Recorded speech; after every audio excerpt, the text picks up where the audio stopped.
Então, gente, essa aula, como o Caio estava falando, a gente montou ela porque durante o curso a gente fala muito sobre museu, fala coleção, fala onde estão as obras, né? Então tá numa galeria, tá no museu, fala daqueles bafafás todos que acontecem também, abertura de exposição, em bienais. E a gente achou importante contextualizar isso também, historicamente, mais por uma questão da gente entender onde estão esses lugares, como que, mais ou menos como funciona, sabe? E criar discussões a partir disso. Então vocês vão notar até que essa aula está um pouquinho diferente do que a gente está acostumado já. Para falar dos espaços expositivos, a gente tem várias linhas que podem ser traçadas. Mas como a gente sabe, a história da arte como um nome mesmo. Sabe quando coloca um nome com o título História da Arte com as primeiras letras em maiúsculo? Como um conceito mesmo e tal. Ela tem um surgimento na Europa. Então, quando a gente vai discutir espaço expositivo, a gente também está discutindo esse surgimento a partir do lugar europeu, porque o museu surgiu lá também, o conceito de museu. E é importante a gente ter essa noção, porque depois ela vai sustentar várias questões que acontecem no decorrer da arte, da história da arte, e até questões contemporâneas, como, por exemplo, hoje, atualmente, ainda é um campo em crescimento. Assim, as pessoas ainda estão criando discussões para sacar o que rola, mas para falar em arte africana, o que seria uma arte africana de um continente inteiro? O que seria uma história da arte africana? Então tem isso. Para a gente falar dos museus, precisamos falar primeiro das coleções particulares, porque é a partir delas que a gente chega no museu. Um dos principais, uma das principais funções do museu, ele tem função social, porque ele deve prestar à sociedade, e é o que as pessoas no geral querem ver. Não necessariamente eles fazem isso, né? Mas está como fosse, tem uma lei dos museus que a Unesco fez, e nessa lei está escrito isso, é um conceito, né? Não é que, enfim, que é como fosse uma lei, é como se fosse uma declaração dos museus. Ele tem essa função social, então, educativa. Ele tem também a função de guardar alguns patrimônios e cuidar deles. É uma tutoria mesmo. Preservar. E de onde que surgem esses patrimônios, né? Esses objetos? Por que são objetos tão importantes assim que tem que guardar e preservar para sempre? Como a gente sabe, o museu ele não está só na materialidade. Ele não está só quando você vai visitar e você vê. Ele também está na subjetividade. Porque o museu, essa coisa dos objetos tem muito a ver com o desenvolvimento simbólico que a sociedade produz nos objetos. Como assim? Por que às vezes a gente vai no museu e tem... Depende do tipo de exposição, né, pessoal? A gente tem vários tipos de museu, vários tipos de exposição, mas por que em alguns acervos tem, sei lá, colheres, canequinhas, objetos variados assim?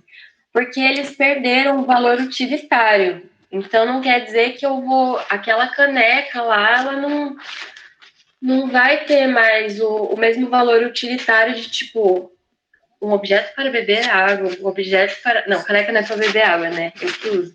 Mas um objeto para tomar café. Ah, mas dá pra beber água com uma canequinha, vai. Eu bebo. Inclusive, eu nem ponho a mão na alça. A louca, né? Aquariana.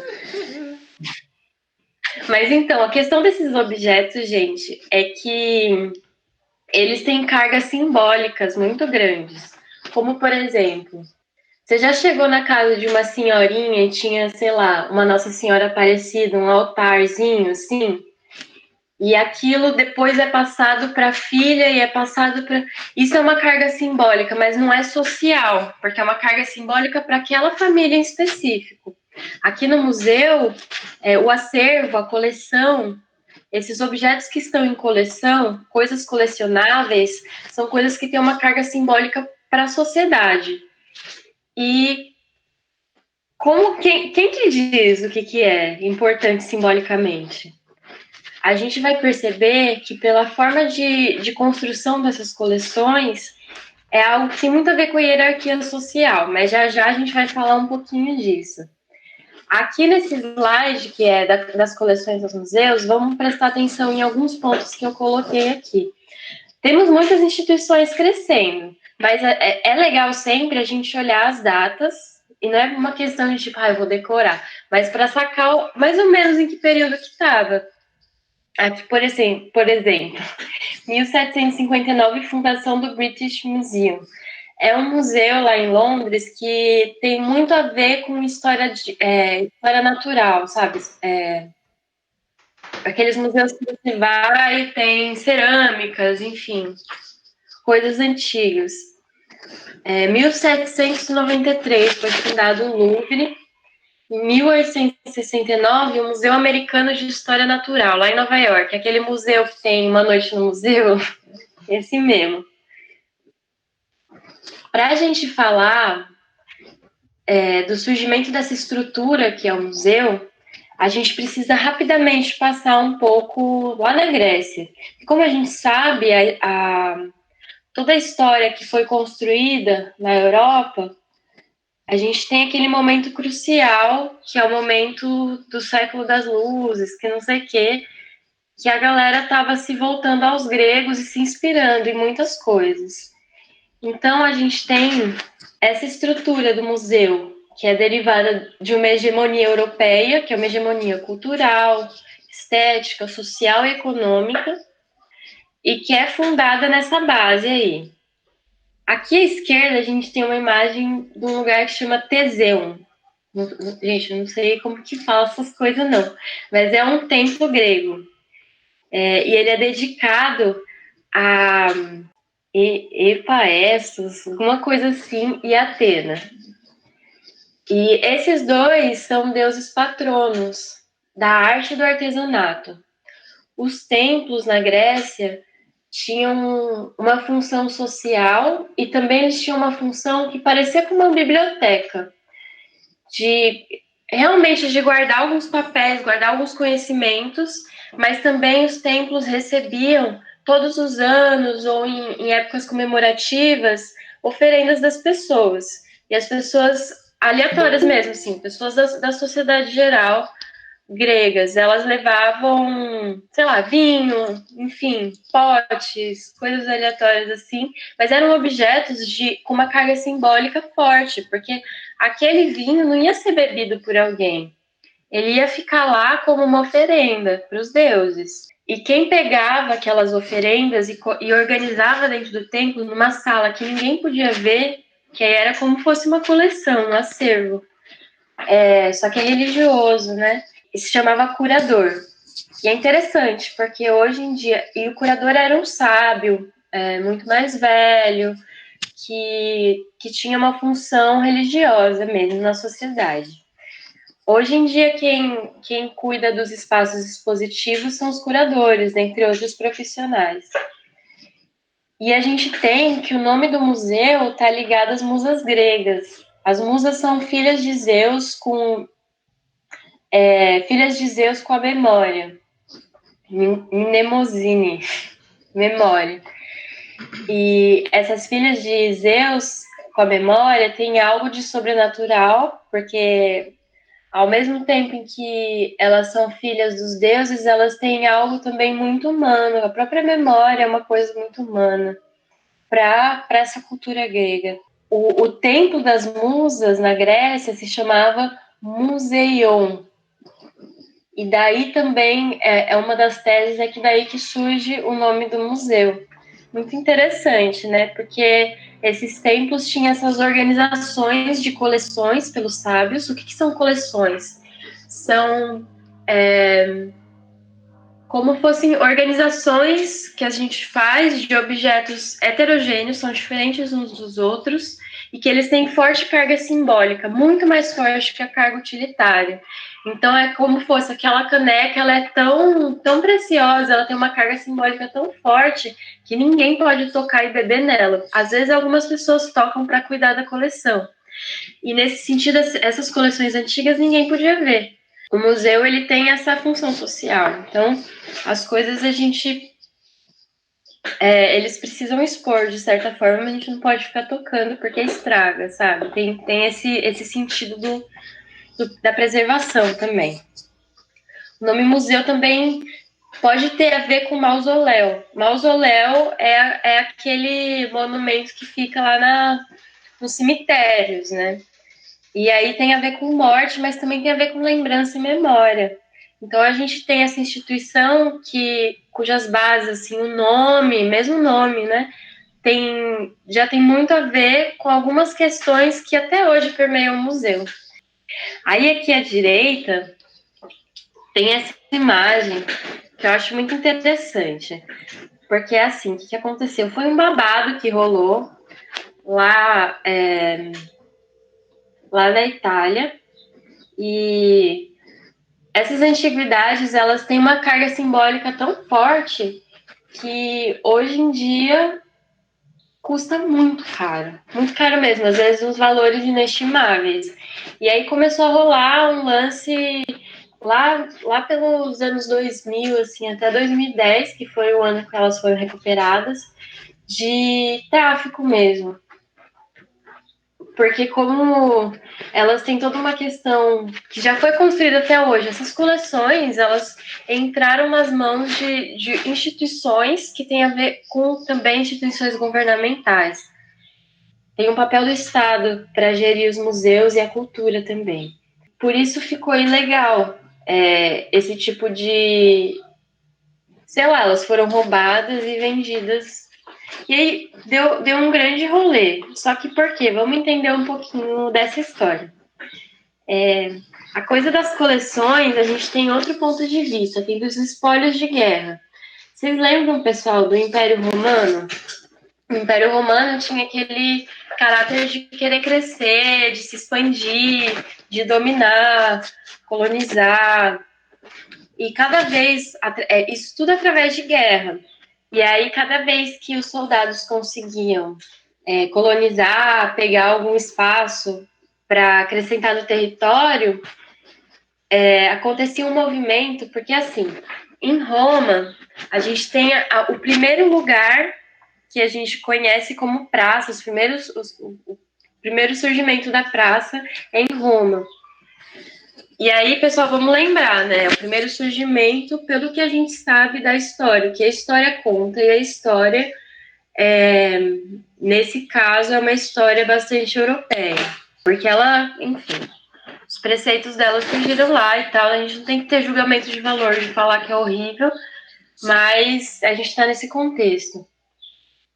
Então, a cultura romana tem um sentido público muito forte. Por quê? Porque é lá que também tem uma força a questão da república. E a questão do sentido público é que tudo tem que passar pelas pessoas. Não porque as pessoas vão votar em alguma coisa, não necessariamente isso, mas é uma questão da cultura em massa mesmo, a coisa dos coliseus e tudo mais, para sustentar o poder romano. O império também é sustentado pelo poder sobre a população e o poder sobre a cultura. Então, a gente tem mais outra questão de hegemonia rolando.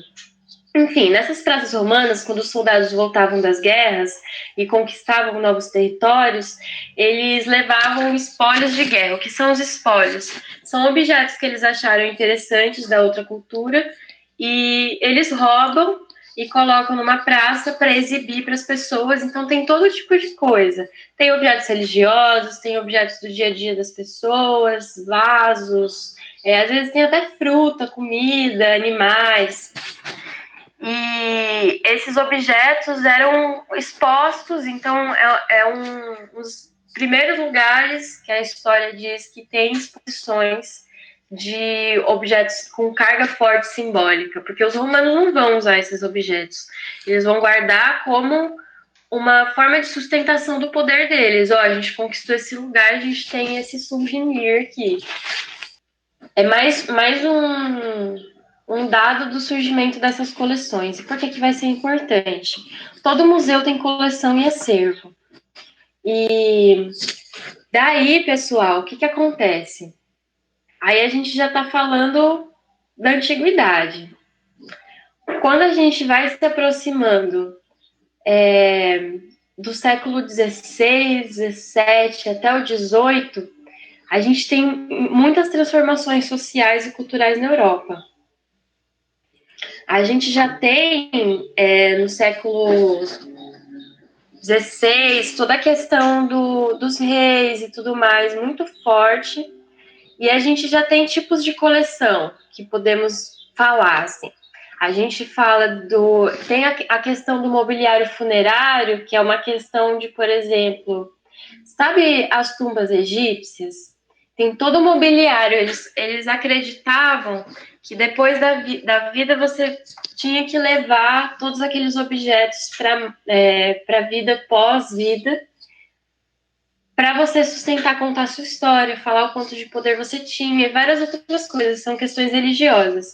E isso se configura como uma coleção, porque são objetos que não vão ser usados, não tem uma carga utilitária grande, a carga dele é simbólica. A gente tem as oferendas, que nem a gente discutiu, e a partir desse lugar do feudalismo, dos reis e tudo mais, a gente... Porque pensa, os espólios de guerra já eram guardados e colecionados como uma questão de poder. Quando o Império Romano se desintegra e a gente já tem o surgimento de outros reinados e tudo mais, os reis passam a possuir esses objetos também e fazer novas coleções também. Quando eles tentam alargar território, quando alguém viaja para um outro lugar, tem presentes também. O presente para eles era uma forma de simbolizar poder também. Olha como eu tenho muito poder, estou vindo te visitar aqui, vamos trocar uma ideia e traz um presentão. Enfim, isso era tudo. E também relíquias de heróis. Essa espada que foi usada pelo herói X, o Santo Graal, objetos sagrados, tudo mais. Todas essas coisas vão começar a ser configuradas como coleções também, porque elas vão ser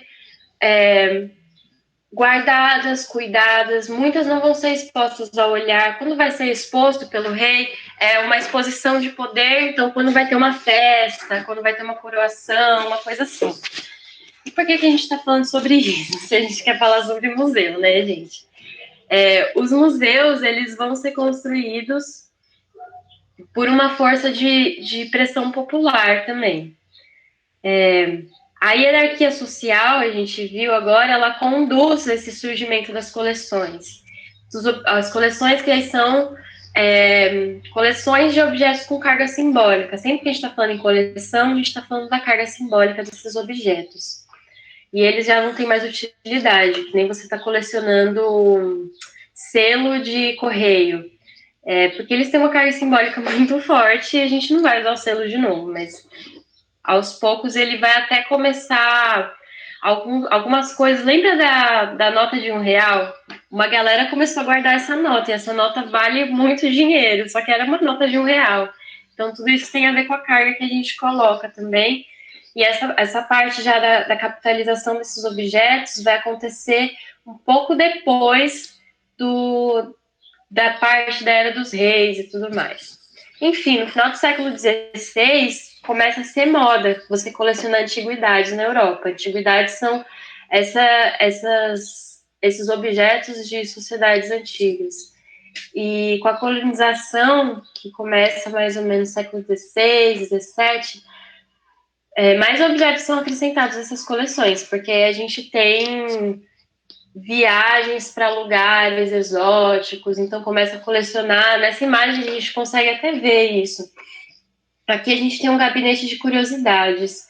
Era muito muito parecido com as coleções dos reis. Às vezes os reis tinham isso para poder estudar também. A gente tem até, dá para ver aqui que tem até animais empalhados. casco de tartaruga, a gente tem algumas estatuetas, enfim. Esses objetos passam a ser estudados também com o tempo, porque tá bom, eles também estão estudando. A questão da educação tinha muito mais a ver com a nobreza nesse momento. E a burguesia que está ascendendo começa a despertar interesse nisso também, porque fica um sinal de erudição, você ter contato com esses objetos e até ter contato com objetos de arte. Então, gente, as classes nobres começam a acumular esses objetos também e colecionar. E a gente tem nessa classe, que a gente pode falar de classe média, então, os nobres, artistas, a gente tem sábios, escritores, eruditos, que começam às vezes a ter uma pressão para ter acesso a esses objetos, porque eles querem estudar também.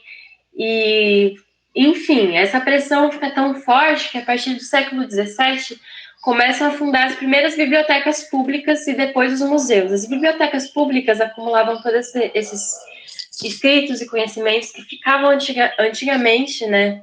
Não no sentido de sociedade antiga, mas antes, ficavam tudo em bibliotecas dos reis mesmo, para os príncipes estudarem e por aí vai. Então, eles fundam as primeiras bibliotecas públicas e depois os museus. E isso é muito importante, porque esses primeiros museus vão ser instituições públicas, com um primeiro traço muito característico. Aqui a gente tem o British Museum, que foi fundado em Londres em 1759. Olha como que é a arquitetura desse museu. O que dá para a gente pensar aqui? Ó, essas colunas gregas, a gente tem essa encenação aqui, né? Talvez sejam de musas, de pessoas nobres. É o quê? É o frontão. Chama frontão. Não sabia. Mas a gente tem, então, essas características do que era importante para aquela sociedade naquele período, o que era um sinônimo de erudição, de... Enfim, ali era uma casa de conhecimento. Então, esses museus, eles surgiram com esse primeiro traço muito característico, que é a permanência, porque agora as coisas não são expostas quando o rei quer, elas estão lá, está tudo lá. E ficava tudo exposto naquele momento. O governo, então, ele começa a tutelar esses objetos, ele tem que cuidar para que eles durem, ele tem que investir também, porque para cuidar você tem que investir nisso, em profissionais e material, e manter esses objetos, então, para expor para a sociedade, que cobrou tanto. E esses museus, eles têm muitas doações de nobres e ricos. Está na origem dos museus. Porque era muito chique você doar, né? Tipo, ai, olha só, este objeto eu estou doando, eu sou muito top. E aí, enfim, isso também está na história do surgimento do museu. O museu, ele fica também como um lugar de consenso. Até como fosse, tem uma frase muito forte que um autor que chama Pomian, eu só lembro o sobrenome dele, perdão, mas que ele vai falar sobre o surgimento de coleções e tal, é minha referência para falar sobre isso, e ele fala que o museu é a nova igreja, porque a igreja também detém esses objetos, muitos textos antigos, mesmo egípcios, árabes e muito mais. E a gente tem, ainda antigamente, a Biblioteca de Alexandria, a gente tem muitos outros desses fatores. Mas por que ele diz que o museu é a nova igreja? Porque o museu cria um consenso do que é importante, de simbologia, assim, simbolicamente, que objetos são importantes, como a gente vai guardar, como a gente vai expor. Tem essa função educativa do museu. Quando o museu surgiu, pessoas diversas da sociedade podiam ir. Tinha dias que era para marcar para ver, então era mais os nobres que iam e tal, mas tinham dias que a sociedade geral podia ir também. A gente não pode esquecer que na França, depois a gente tem a Revolução Francesa, e ela tem esse caráter da república com um sentido público muito forte. Então tá, então esse museu aí que vai começar... Então, se não fosse a legenda, eu jurava que era na Grécia, é bem isso, na Crara.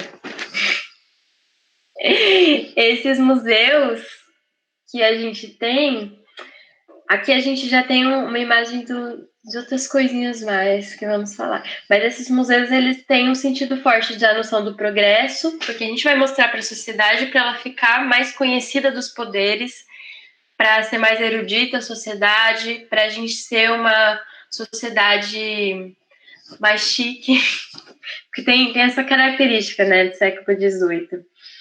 E a questão do conhecimento artístico e científico, então, muito forte, a Academia de Artes Francesa passa a cuidar também das relações com o mecenato. O mecenato é isso de você investir e comprar objetos de grande carga simbólica. E a arte, a pintura também tem essa grande carga simbólica. Então, também são objetos colecionáveis. E esse espaço expositivo que a gente tinha nesse período, aqui a gente tem uma das galerias do Louvre. O Louvre, esse museu que também tinha peças da antiguidade, enfim. Aqui nessa imagem, quem fez foi o cara que inventou o código Morse. Isso é muito brisa, né? Porque esse cara queria mostrar que ele era erudito, então ele passou a estudar também pintura. E a gente vê a cor. Vamos prestar atenção aqui. Nessa galeria do Louvre. Até hoje, eu nunca fui no Louvre. Mas a gente consegue ver a imagem dos espaços expositivos online. E aí a gente já tem muitas dicas do que era esse espaço expositivo nessa época. Por exemplo, a parede vermelha, que era um sinônimo de luxo. Todas as obras de arte com esse enquadradas em molduras de ouro e tudo mais. E aqui a gente tem artistas lá estudando, fazendo a cópia das obras de arte. Por que isso é importante? Aqui a gente começa a falar também dos salões. As artes na academia, elas cresceram muito nesse contexto do século XVIII, do Renascimento. E porque tinha um grande investimento dos reis e das igrejas para isso. Vamos pensar, a arte desse período tinha muito a ver com mostrar o poderio também, contar histórias bíblicas, alegorias e tudo mais. E tudo isso é um poderio através da erudição. A gente está falando de culturas antigas, ai que chique, que grego, que. Enfim, é muito isso. E aí a gente tem também os salões de arte, que eram organizados periodicamente, tipo, às vezes anual, enfim, tinha período específico para acontecer. Era uma forma de manter a elite cultural e financeira também informada, intelectualizada, chique. E tudo isso são questões de poder que a gente está falando. Por isso que as coleções, elas refletem muito as hierarquias do poder social, porque vai falar o que é importante para uma sociedade.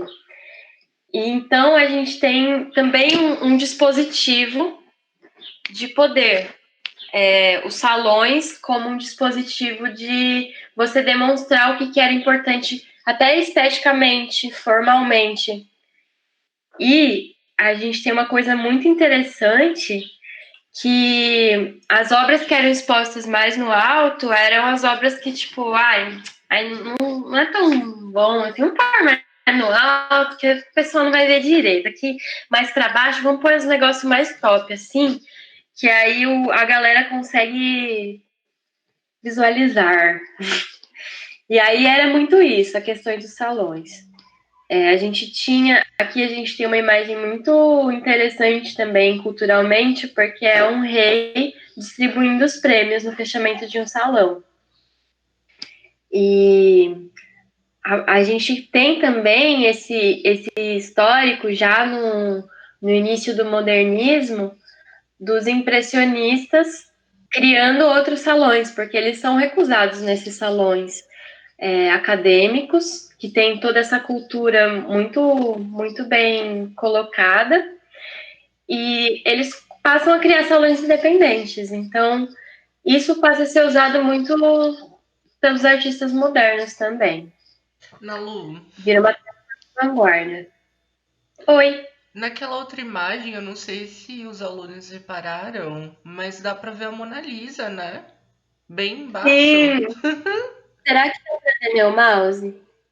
Sim, com o mouse Está. dá pra ver. Mona Lisa. Tem um retrato do Carlos, o Carlão. Carlão. Eu acho que é o Carlão. De Muito nome. bom. Alegorias. Chique. Tem uma Tanto que Santa se Ceia ali, né? Parece. Em cima parece um da estudo para porta. ela. A louca. Parece um estudo para ela, né? Mas enfim, gente, isso aqui, por que é importante a gente falar dessa história? Porque você vai ver as imagens do Louvre, eles têm salas até hoje que são assim, porque é um jeito de se expor. E isso diz muito sobre a cultura, diz muito sobre a história, diz muito sobre como essa instituição é formada, o que é importante para esse museu e tudo mais. Eu acho muito importante a gente prestar atenção na forma como se expõe as obras de arte, para a gente também discutir de onde que elas estão vindo, qual que é o das pessoas que estão expondo. Não estamos falando aqui que esse discurso do Louvre é certamente um discurso colonial, eu acho que é mais um discurso histórico, mas tem, obviamente, tem características, porque foi como se surgiu aquela sociedade, assim como o Brasil ainda tem características muito fortes de colônia, de colonialismo, né? Enfim, aí os salões não tem muito mistério, gente. Cada um vai ser feito de acordo com o que está sendo chique na época, vai ter o dos recusados que vai criar também essa outra linha de salões. Aos poucos, os salões acadêmicos, eles ainda são muito fortes para dizer o que é importante, mas aos poucos a gente vai ter esse lado B aí, essa galera que na época é mais subversiva, porque, enfim, tá fazendo uma coisa que não tem nada a ver com a hegemonia acadêmica, com o que é importante para a arte naquele momento e tudo mais, porque o que é importante para a arte naquele momento vai ser ditado pela academia. Aqui a gente tem uma ilustração que eu acho muito brisa, porque é sobre. Ela estava numa revista de Londres, eu não sei se era um jornal ou uma revista, acho que um jornal. E o título era British Museum é o primeiro a ter energia elétrica. e.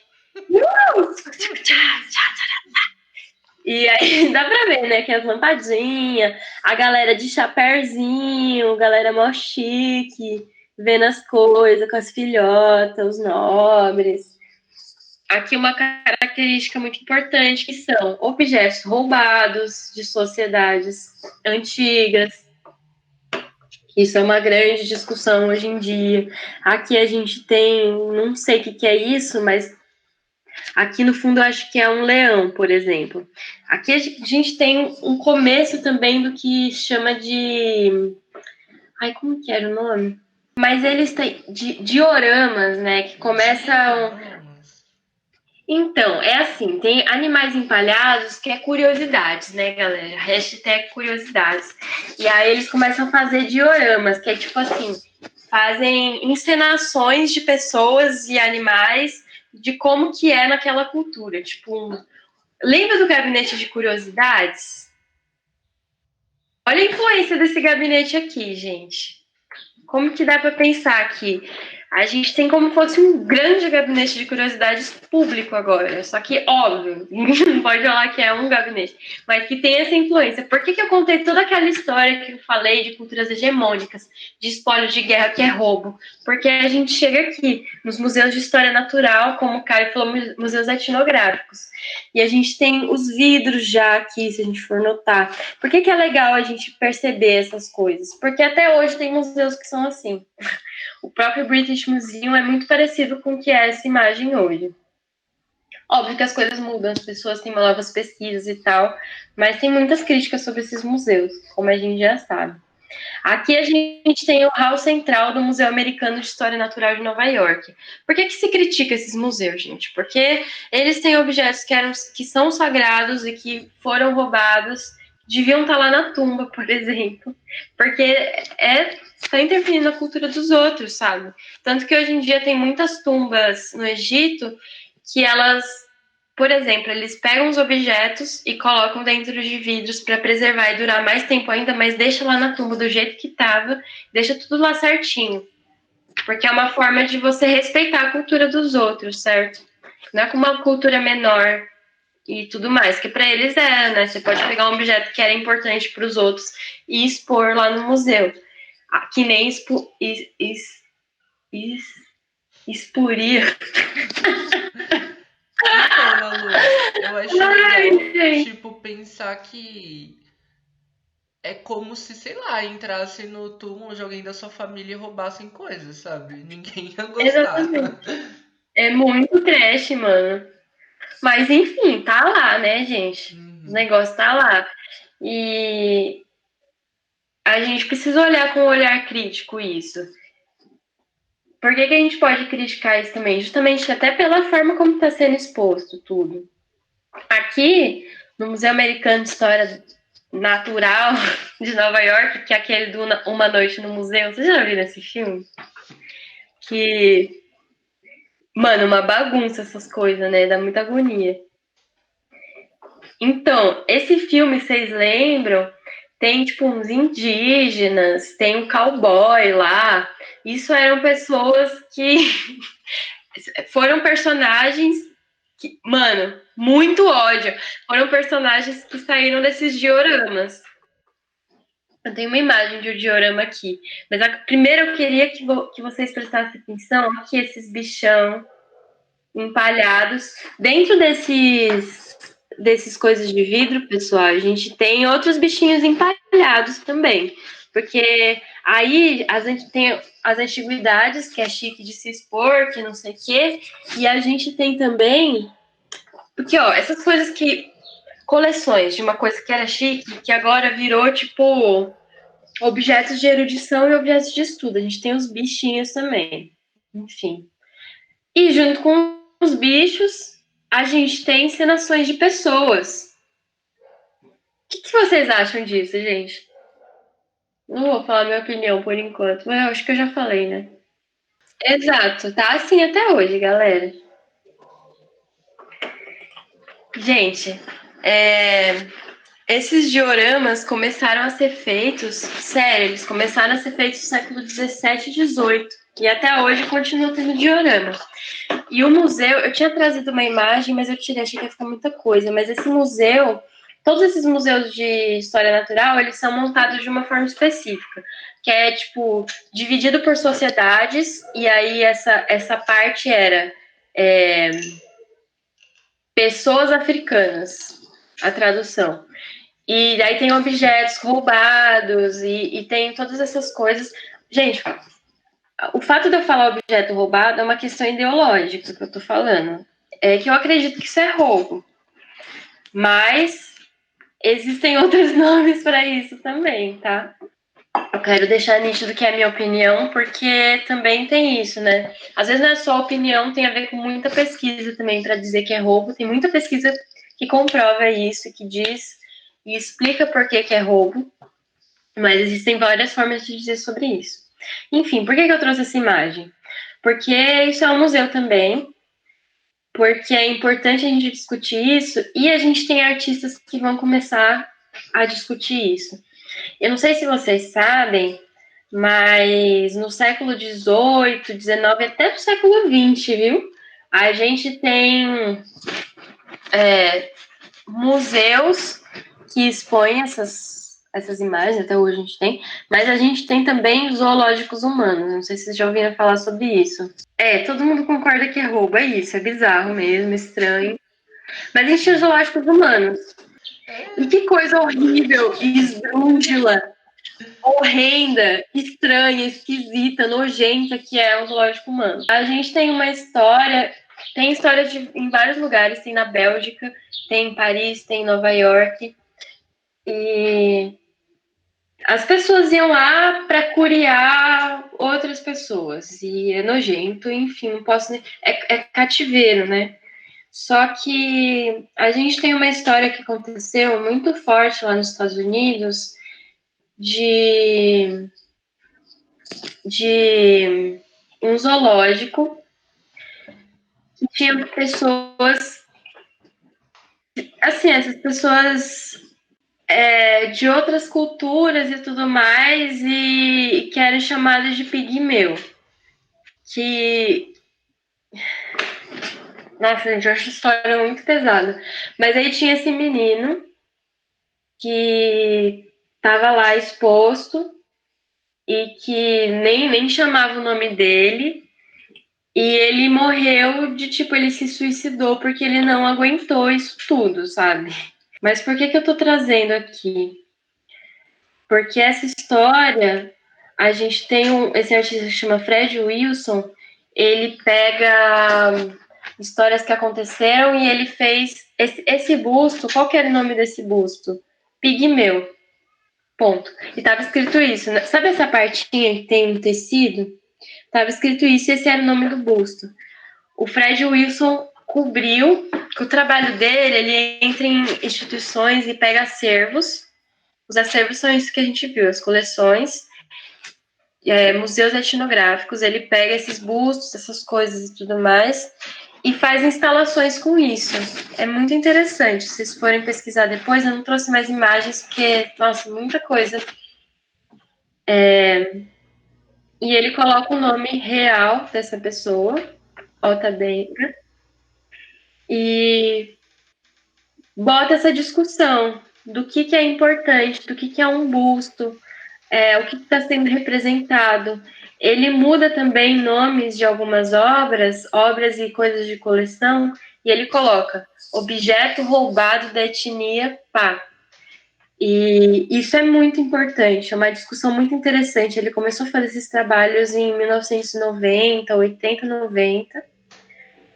E, enfim, eu acho incrível esse trabalho que ele faz, de questionar espaços expositivos e tudo mais.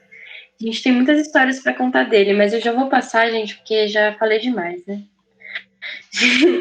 Mas é muito legal, pesquisem sobre ele. Sobre as instituições modernas, então, o que acontece? A gente tem uma virada aí do século XIX para o século XX. Moderno não é a mesma coisa que contemporâneo, como a gente percebeu vendo todas essas aulas e tudo mais. No século XX, os museus eles começam a ter funções mais integradas. Então, por exemplo, o museu, dentro dele, ele já tem um auditório, ele tem uma biblioteca pública, que já tinha antes, mas ele tem teatro, tem, então, apresentações também, ele tem sala de conferência, auditório, ateliê, tudo que as pessoas podem ver.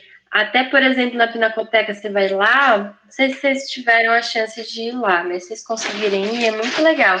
No subsolo, sei lá, porque você entra no térreo, no andar embaixo, você consegue ver a parte que as pessoas fazem a, como que fala? A Restauro. preservação, o Uhum. restauro. Tô ficando com sono, não tá dando. Mas é muito legal, porque tem várias tintas, tem o povo mexendo lá nos negócios e tudo mais. Enfim, então, são espaços expositivos diferentes agora, né? São instituições diferentes, porque agora as pessoas têm muito mais acesso ao que está rolando por trás. E eles têm essa outra ideia de progresso. Essas instituições, é muito importante de lembrar que a partir daqui a gente já tem uma mudança do cenário. A gente está falando de rei, agora a gente está falando da burguesia.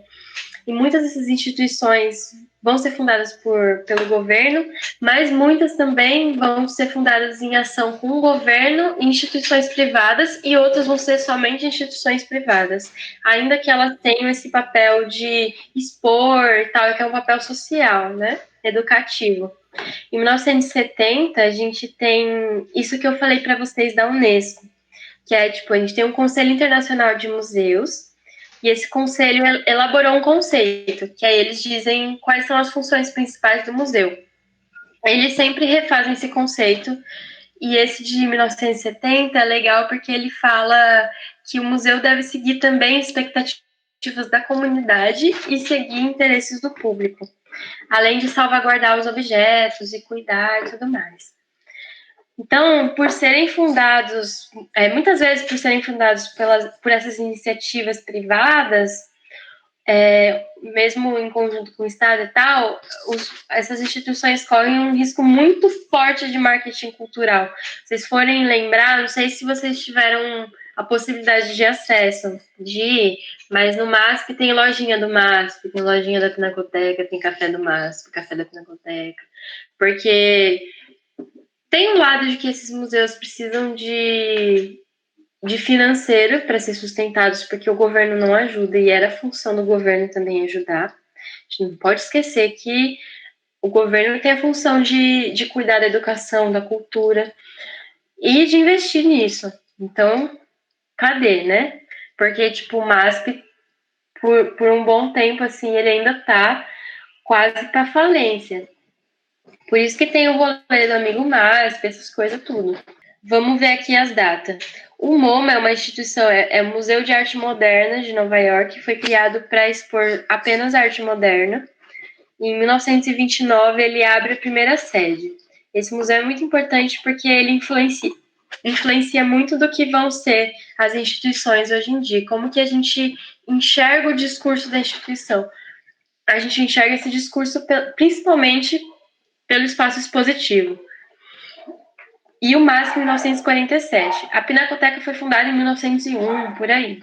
Aqui é a abertura do MoMA, essa imagem. O que vocês conseguem achar de diferença desse formato expositivo em relação àqueles salões, aquele do Louvre que a gente estava vendo, da Galeria do Louvre? Aqui a gente já tem como fosse... O MoMA, ele foi fundado por 3 patronos da arte. Patronos são pessoas que estão investindo, ó. E ele tem essas ideias progressistas, então, de, tipo, modernizar, não sei o quê, muito parecido com as vanguardas. Vamos lembrar que a gente está no momento que isso tudo está rolando. E já rolou muita coisa, né? A gente já está em 1929. E ele funda muito da base do que vai ser a expografia, que são usadas até hoje. Expografia é a forma, tipo, como as obras são colocadas, tem um mapazinho, às vezes, de como que vai concentrar, como que o público vai circular nesse espaço, tem muito a ver com a arquitetura também. E as características básicas. Um espaço neutro, então, tipo, a neutralidade, né? Um conceito moderno maravilhoso da neutralidade. Tudo branco. Para pendurar as obras, às vezes eles colocam fios de aço e o mínimo de interferência possível, porque esse objeto carregado de carga simbólica é muito importante e ele merece respeito.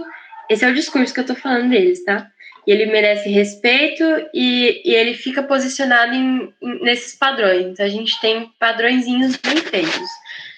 Por exemplo, padrão de altura das pessoas, que é um padrão tipo, que foi tirado de pessoas específicas, porque a gente tem padrões de altura diferentes em culturas diferentes, né? Então, para o padrão de altura é de 1,70 e o centro das obras, se for ver, eles estão centralizados numa mesma alturinha, certo? Quer dizer, a parte central aqui tá tudo a 1,65 m. A gente tem esse padrão que é usado até hoje. Aí começa a ter estudo da iluminação. Aqui a gente tem um trabalho do Cézanne, Gauguin, Seurat e do Van Gogh. Aí a gente tem todo esse trabalho da iluminação, todo esse cuidado para se preservar um ambiente neutro. E aqui nós temos objetos escultóricos e esculturas.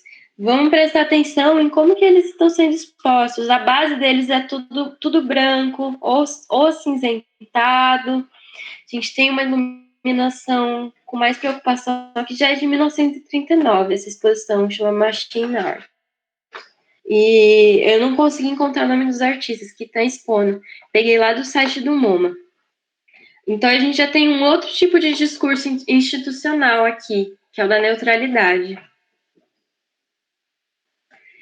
Ao mesmo tempo, pessoal, ainda estava acontecendo aqueles salões, aquelas exposições internacionais e tal, que tinha muita característica visual do salão, que é essas obras colocadas nesses módulos, geralmente colorido mesmo. Esse espaço aqui era do surrealismo. Lembra que a gente falou que tinha muito dedo no Lu e gritaria? Então, o Duchamp, o que ele fez? Ele pegou 1.200 sacos de carvão e colocou todos pendurados no teto. E era tipo uma iminência de algo que podia cair na sua cabeça. E ele ambientalizou essa exposição, colocou folhas secas no chão. Quando a galera pisava, sentia e ouvia o barulho, sentia o cheiro. Tava rolando uma música meio no fundo. Menos poluição visual. Desculpa, gente, eu não tô conseguindo ver os comentários, tô indo e voltando. Mas sim, tem menos poluição, é um espaço mais expo no bueiro, acho conceito. Então, parece muito, né? Achei que era uma mina. Não, é um local normal mesmo, assim. Numa galeria de arte. As galerias, gente, esse nome galeria, ele vem primeiro daquelas galerias do Louvre, por exemplo, daquele contexto, que são grandes salas com várias exposições e que guardam obras e que podem vender, se você pode comprar e tudo mais. Aí depois a gente tem galerias de belas artes, que são da faculdades, das academias, e aos poucos, principalmente na época da modernidade, as galerias passam a ser locais de marketing mesmo, a mercantilização das obras de arte se consolida nesse período. Enfim, mas aqui que a gente tem, mano, olha isso. A gente tem isso. Aí vem os caras querer expor isso aqui. Como que a gente vai colocar isso no museu? No museu neutro e limpo? Então, a gente tem essa questão também desses embates que os artistas colocam nas instituições.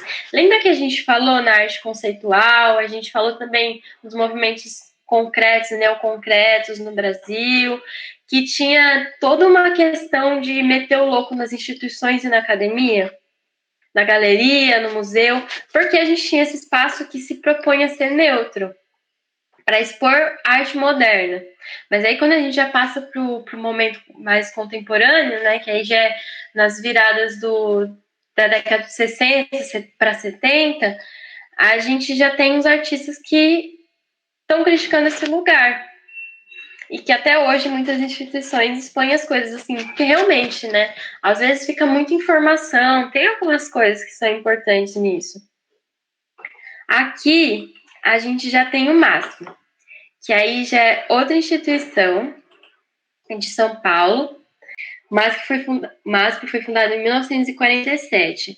E a gente tem diferentes tipos de expografia. Essa aqui, que está escrito Acervo MASP em 1969, já é uma expografia um pouco mais para frente.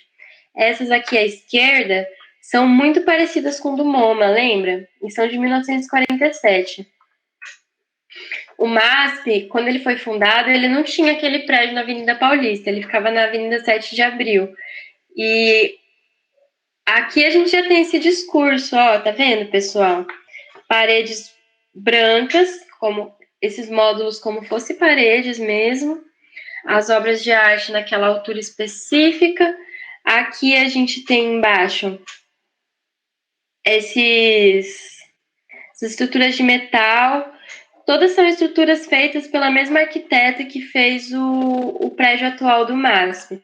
Essa exposição aqui, gente, é na FAAP, que é uma faculdade de artes em São Paulo, particular.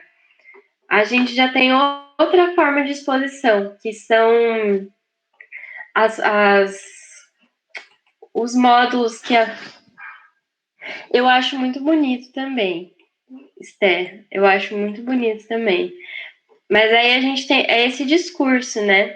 A gente tem essas estruturas expositivas da Lina Bobardi aqui. Aqui já é uma foto de 2017, tá vendo? Aqui, essa peça sendo exposta. Nossa, minha garganta secou, gente. Numa estrutura branca, muito parecido com aqui. As obras também numa certa altura. Tudo isso é um discurso específico, né? E para a gente entender como as instituições contemporâneas ainda têm muito do que foi construído nas instituições modernas. A gente está falando aqui do MASP, né, gente? Aí, se a gente for falar de galerias, elas têm um formato muito parecido. Algumas galerias em São Paulo, por exemplo, a Galeria Vermelho, que é uma galeria com muita força na arte contemporânea, aquela galera que metem o louco, grupo empresa, então, da performance, é muito legal esse grupo, pesquisem depois. Mas a gente tem uma cena muito parecida, só que aí já é muito mais mercadológico, né? Porque a galeria serve para vender mesmo. E é isso. Aqui também, aqui já é contemporâneo, né? Mas nesse momento aqui do MASP, a gente tem o surgimento de outras instituições, como as bienais. Bom dia! Sabe quem tá falando? É a Bruxa Baratuxa. E hoje, no meu livro de Lendas da Arte Moderna e Contemporânea, lerei a história, algumas histórias, na verdade. Mas a primeira. Ai, gente, desculpa, eu sou. Tem que ser engraçado. Mas a primeira história da Bruxa Baratuxa vai ser da Bienal. Gente, é o Caio que tá falando. A gente já falou muito das bienais, né? Aqui nas outras aulas da arte pra quê? Por causa do modernismo, mas enfim. Da mesma forma que a gente falou muito dos museus. E a Nalu deu essa aula maravilhosa pra vocês sobre o museu. A gente viu agora a história dos museus, né, modernos. E a Bienal, a gente tem uma aqui bem famosa em São Paulo, que foi a primeira Bienal da América Latina. E se eu não me engano, ela foi a segunda Bienal do mundo. Porque a primeira mesmo que aconteceu, foi a de Veneza. Vocês já ouviram falar da Bienal de Veneza? Não sei se já ouviram falar. Ela acontece, bom, Bienal aí. Enfim, a Bienal de Veneza surge em 1895, ou seja, bem ali no comecinho do modernismo, né? A Bienal de Veneza, ela surge bem naquele momento que algumas regiões da Itália estavam se industrializando, se modernizando. Então estava rolando muita grana nesses lugares. E como a Nalu bem pontuou, quando as pessoas enriquecem, elas também querem adquirir um certo prestígio cultural. E assim, a Itália já tem todo o seu histórico por causa da antiguidade e também por causa do Renascimento. Mas ela ainda não estava assim moderna como Paris nessa época. E existiam algumas exposições em alguns lugares da Itália, mas muito mais de artesanato e tal. E a ideia da Bienal vem depois que acontece uma exposição de porte nacional lá em Veneza, que atrai muita gente, muito turista e muito dinheiro. A Bienal está muito atrelada a isso também, gente. Não só uma questão cultural, mas também política, econômica e turística, porque atrai muita gente para ver tantas obras juntas, né? E ela também, desde aqui de Veneza, vai ter esse caráter monumental, né? Ou seja, milhares de obras num espaço muito grande. Meio que são formatos copiados até hoje pelas outras bienais que existem por aí. Então, o prefeito de Veneza vai chamar alguns pintores, não só da Itália, mas também da França e da Inglaterra. Ele vai chamar essa galera de outros países da Europa para começar a Bienal de Veneza. E como ela vai ser organizada? Vai ter pavilhões. Então, primeiro que cada país que vai ser convidado para a Bienal de Veneza vai ter uma representação. E quem vai ficar meio a cargo disso são embaixadores e pessoas representativas desse país para fazer todo a curadoria e também arcar financeiramente com isso. E lá em Veneza vão ser construídos mesmo pavilhões e prédios, né, para abrigar essas exposições a cada 2 anos. Outra coisa muito importante das bienais é que elas são sazonais, ou seja, elas acontecem durante um intervalo de tempo. A de Veneza, por ser uma bienal, 2 anos. Mas também existem trienais. E também, nos anos 50, vai acontecer a Documenta de Kassel, em Kassel, que é uma cidade da Alemanha, que acontece a cada 5 anos.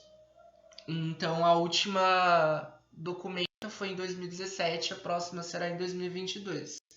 A última Bienal de Veneza foi em 2019, então a próxima é em 2021.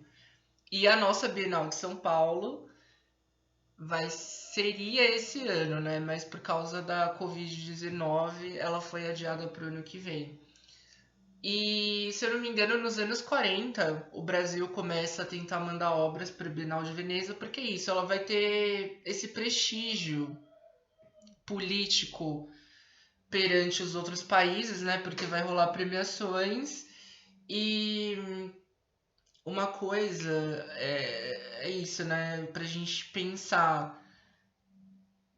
Todo mundo vai querer ter destaque, né? Cada país vai querer trazer uma coisa mais legal que o outro, assim, né? Eles vão. A Bienal também vai ter essa característica de tentar acompanhar o que está acontecendo na arte no momento, né? Então todas as vanguardas vão passar pelas bienais ou tentar passar, né? Enfim. Mas a de Veneza que lança esse modelão para as outras bienais.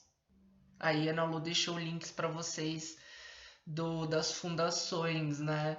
Porque é isso, são instituições que cuidam das bienais também. Aqui, na outra imagem, a gente tinha um dos primeiros prédios que eu comentei, né? Onde aconteceu a primeirona. E essa já é uma mais recente, a de 2019, que eu comentei para vocês. Uma doideira, né, gente? Esse é o pavilhão da Lituânia, que é um país da Europa. E eu acho engraçado essa imagem, porque essa instalação, né, muito cenográfica. Na parte de cima a gente tem as pessoas assistindo a uma ópera. Essa ópera acontece nessa instalação praia e os cantores da ópera estão meio que fazendo essa performance de que eles estão na praia, enfim. Só que assim, a galera da Lituânia não tinha dinheiro, porque assim, essas comissões de cada país e as embaixadas que são responsáveis pelos países, elas que arcam com a ida da obra para Veneza, e nem todo mundo tem dinheiro, né, gente? É uma exposição monumental que milhares de turistas durante algum tempo lá na Itália, e é muito caro. E a representação da Lituânia não tinha dinheiro para bancar os artistas que estavam nessa obra. Então teve obra durante algumas semanas. Tipo, primeiro tinha obra uma vez pela semana. Eles tocavam a ópera. Depois não tinha mais dinheiro. Então só ficava a instalação da praia. Então, essa questão da representação por embaixadas e por países lá na Bienal de Veneza tem essas questões, né? Não é só a instituição da Bienal de Veneza que arca com os custos, cada país se vira com o seu. Aqui é o nosso pavilhão, o pavilhão do Brasil. Ele tem uma arquitetura toda modernista, né? Se eu não me engano, o pavilhão do Brasil costumava ser um pavilhão que abrigava países do norte da Europa, tipo Noruega, Dinamarca. O pavilhão do Brasil, na Bienal de Veneza, surge nos anos 60. Inclusive, acho que 64, gente, aquele fatídico ano da aula de dois ditadores. Não percam essa aula mais tarde. Mas esse é o pavilhão do Brasil lá. À direita vocês têm à esquerda o prédio de fora. E na direita vocês têm a montagem da obra da Cíntia Marcelli, que chama Chão de Caça, que aconteceu em 2017. E é a instalação dela, né, com as pedrinhas. Outra imagem, vários europeus vendo a obra. Acho engraçado essas fotos das pessoas olhando super sérias para as pedrinhas, né? Pode passar, na Lu. Seixos, que é a Cíntia Marcelli. E quando surge a nossa Bienal? Inspirada na Bienal de Veneza, né? Nos anos 50. Ela não aconteceu de cara lá nos prédios do Ibirapuera, ela acontece num prédio provisório, onde hoje em dia se encontra o MASP, e lá na Avenida Paulista. E ela vai acontecer nesse prédio, vai ser o acontecimento, o babado. E a gente tem que lembrar que nos anos 50 é que começa todas aquelas movimentações da arte abstrata concreta aqui no Brasil, né? Então, essa primeira Bienal vai ser bem importante para isso. É claro que hoje em dia a gente tem internet, hoje em dia a gente tem muitas maneiras de experienciar e de conhecer a arte. Mas vamos pensar, né? Há muitos anos atrás não funcionava desse jeito. Então, as bienais também vão ter, por elas, entre aspas, estarem acompanhando o que está na moda na arte no momento, elas também vão ser locais muito importantes de formação para as pessoas. A fundação da Bienal só surge nos anos 60, a instituição, né? Mas aqui ela está sendo organizada pelo MAN de São Paulo. Depois ela vai passar para as mãos da família Matarazzo, se eu não me engano, que vai financiar e vai ter as representações de países igual a Bienal de Veneza. Isso muda depois. Em 2006, definitivamente isso acaba. Então a Fundação Bienal passa a ter total controle da curadoria. Porque o que acontecia? Pelas representações de países, os países escolhiam que obras eles iam querer levar para a Bienal, então o curador não tinha muito controle. Ele tinha que meio que, entre aspas, tá, gente, se virar com o que vinha. Então a Lisete Lanhado, na Bienal, que ela é curadora em 2006, meio que pede mais, entre aspas, liberdade para ela escolher as obras, enfim, e é assim até hoje. O problema é que a Bienal acaba se virando com tudo, né? Com dinheiro, para trazer todas as obras para o Brasil, enfim.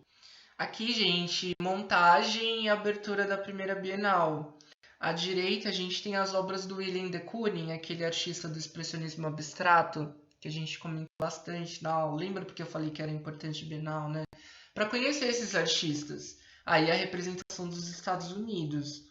E à esquerda, gente, essa foto é babado e confusão, porque na abertura da Bienal a gente tem vários artistas modernistas. À sua esquerda, galera que tá na esquerda, então o primeiro é o Brecheret, depois Tarsila do Amaral. Ah, eu não lembro quem tá depois da Tarsila, mas tem as duas mulheres, que se eu não me engano é a Olivia Guedes Penteado e a Darcy Ribeiro, esposa do Getúlio Vargas, eu acho. Entre elas duas, o homem que tá de pé é o Franz Krasberg, que a gente fez uma postagem no Instagram. Enfim, é uma senhora foto, né?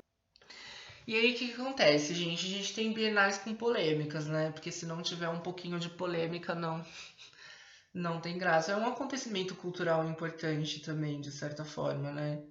E, bom, nos anos 60 e especialmente nos anos 70, a Bienal passa por crises, né? Porque, bom, a gente começa a ditadura e, assim, em 68 a gente tem o começo dos atos institucionais que caçam direitos civis das pessoas. Então, são os anos de chumbo, anos do ame ou deixo, anos que várias pessoas foram assassinadas. Então, assim, era um período político muito tenso e a arte estava sendo censurada. Então, vários artistas e representações de vários países decidem boicotar a 10ª Bienal. Então, mesmo no site da Bienal, que tem um acervo incrível de imagens e textos, tem pouca coisa da Bienal boicotada. E eles estavam querendo fazer uma grande Bienal, porque a segunda Bienal foi muito importante, porque eles fizeram junto com o aniversário de São Paulo. E essa 10ª Bienal eles também queriam fazer uma grande Bienal, só que rola o boicote. E aí, isso que a gente está vendo aqui é uma charge que fizeram justamente tentando falar que a Bienal estava sendo boicotada, porque era isso também, a imprensa era censurada, então não tinha como falar as coisas, era tudo meio codificado. E aí a gente tem, né, o Bienal com X, que X nos números romanos é 10 também, né? A 10ª Bienal, mas também é como se a Bienal tivesse sido cancelada, né? Enfim, a Bienal acontece em 69, alguns artistas participam, mas até hoje ela é conhecida por ter sido a Bienal boicotada por causa, enfim, dos horrores da ditadura, né?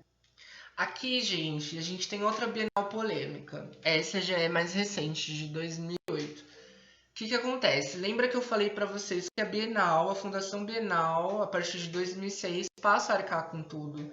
E aqui a instituição estava passando por uma crise financeira.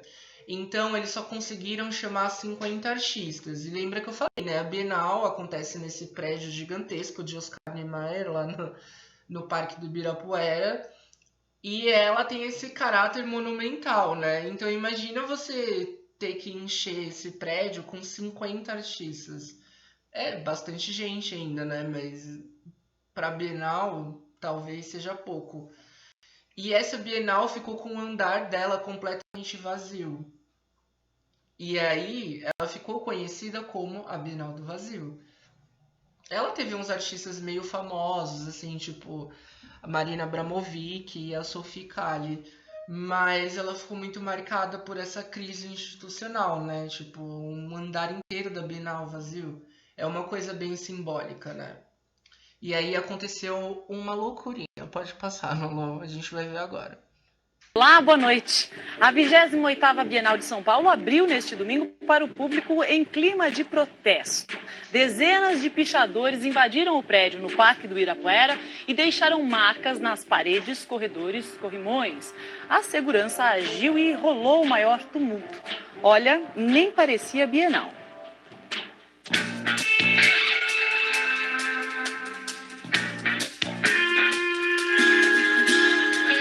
Domingo de muito calor em São Paulo. O primeiro dia de Bienal para o público ia muito bem. Cada um fazia uma avaliação própria do que via. Olha, que dá para entender, dá, mas eu não acho que é uma obra popular. Eu acho que é muito complicado do público, no geral, ter alguma inspiração em cima dessa obra. Muito louco, muito diferente, né? Agora, louca mesmo foi a ação dos pichadores. Perto das 7h30 da noite, eles chegaram em grupos, com latas de spray escondidas. De repente, começou a pichação no segundo andar, o tal andar vazio.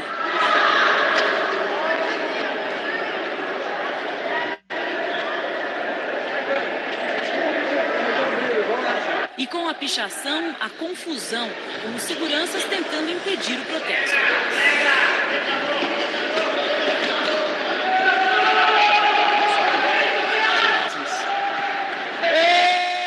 A Bienal ficou fechada até a chegada da polícia. Ninguém podia sair, ninguém podia entrar. Senhor, por que essa porta tem que permanecer fechada? Porque tem várias pessoas pichando aqui a Bienal e não é. Até que uma vidraça foi quebrada e os pichadores fugiram. 2 pessoas foram detidas. Eu sou pichadora! Viva pichação! É a arte, irmão, que não é a Bienal da Arte. Nós estamos aí na arte também. As opiniões sobre o protesto ficaram divididas. E que a gente necessita expressar-se e, bueno, há que criar-lhe âmbitos para que se expressem.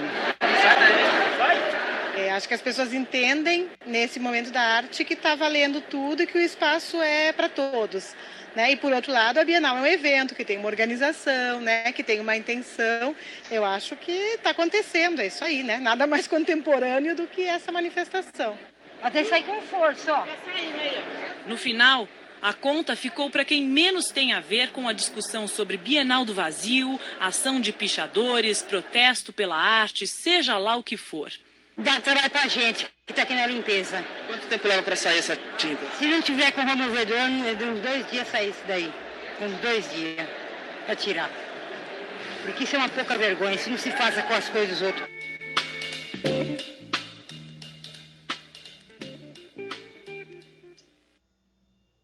Enfim. Tá, mas elas tiveram que limpar porque a instituição pediu, né? Porque assim. Mas elas são trabalhadoras, né? Tipo. Sim, eu acho bem osso essa situação. Só que se a instituição tivesse incorporado, teria ficado, sabe? E aí, gente, o que vocês acham disso? Quais são as suas opiniões? Que aí aconteceu isso, né? Os pichadores, eles entraram lá no andar que estava vazio. E, assim, essa ação deles não aconteceu de uma maneira isolada. Na verdade, rolaram várias invasões de outros pichadores em outros lugares em 2008. Então, eles invadiram também a Belas Artes, numa exposição. Uma galeria de arte aqui em São Paulo chama Choque Cultural, que trabalha com artistas da street art. Então foi um ano bem agitado, assim. A Bienal já estava sabendo, porque eles se organizaram para fazer esse ato, né? A Bienal já estava sabendo, só que rolou do mesmo jeito, assim. E aí no outro ano, na outra Bienal em 2010, né? Eu acho que eles chamaram esses pichadores para participar. Mas o que vocês acham desse assunto? Nalu gostou. Eu gostei, porque tem muito a ver com o que a gente estava discutindo sobre o surgimento dessas instituições, de onde elas vieram e da pressão popular, assim, de pessoas mesmo. Pressão popular no sentido de sociedade, sabe? De reivindicação de um lugar e tudo mais, porque foi assim mesmo que o museu surgiu, só que por questão de uma burguesia. E acho que tem que acontecer isso mesmo, é isso aí. Achei incrível, achei lindo. Sério, achei muito arte isso. Então vamos passar para o próximo capítulo da nossa polêmica. Aqui é uma foto, né? Essa foi uma das pichadoras que foi presa. Eu acho que o nome dela é Carol. Enfim, ela também estava em outros atos de pichação que eu falei, né? Que aconteceram em 2008 e que se direcionaram para essas instituições de arte. Patenop falou, é muito boa para usar como reflexão de que a arte ainda está nos mais poderosos, que a arte ainda é sobre os vencedores. Sim, exatamente. Né? E sobre o cubo branco, que é a manifestação desse lugar de poder. É interessante, né? Porque eles foram bem nesse cubo branco mesmo, o grande vazio. Larissa falou, acho que se a Bienal acolhesse esses pichadores já seria uma arte mais aceita. Então, é o que algumas pessoas comentam, né?